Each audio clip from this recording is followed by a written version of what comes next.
ଓଡ଼ିଆଙ୍କୁ ବୋକା ଭାବୁଛନ୍ତି ମୋଦି ଓ ଶାହା। ରାଜ୍ୟର ବିକାଶ କଥା କହି 24 ବର୍ଷ ଧରି ନବୀନ ବାବୁ ନିରଙ୍କୁଶ ଶାସନ ଚଳି ଆସିଥିବା ବେଳେ ଏହାରି ଭିତରେ କୋଟି କୋଟି ଟଙ୍କାର ଘୋଟାଲା ହୋଇ ଚାଲିଛି।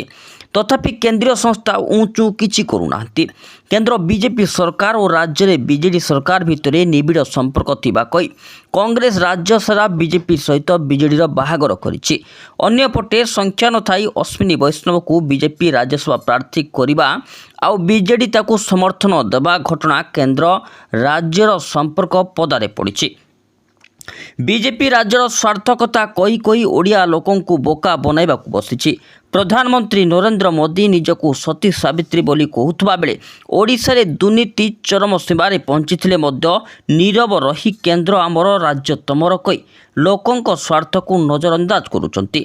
ପ୍ରଥମେ ସମ୍ବଲପୁର ଗସ୍ତରେ ମୋଦିଙ୍କ ନୀରବତା ଓ ଏବେ ରାଜ୍ୟସଭାର ଗୋଟିଏ ଆସନ ପାଇଁ ବିଜେପିର ଛବି କେବଳ ମଳିନ ହୋଇଛି ତାହା ନୁହଁ, ପୁରା ବିଜେପିକୁ ଅବିଶ୍ୱାସ ଭିତରକୁ ଠେଲି ଦେଇଛି। କେବଳ ସେତିକି ନୁହଁ, ବିଜେପି ରାଜ୍ୟର ଶାସନ ଡୋର ହାତଛଡ଼ା କରିନାହିଁ। ରାଜ୍ୟରେ ଥିବା ଲକ୍ଷ ଲକ୍ଷ ଦଳୀୟ କର୍ମୀଙ୍କ ସହ ବିଶ୍ୱାସଘାତକତା କରିଥିବା କର୍ମୀ ମହଲରେ ଆଲୋଚନା ହେଉଛି।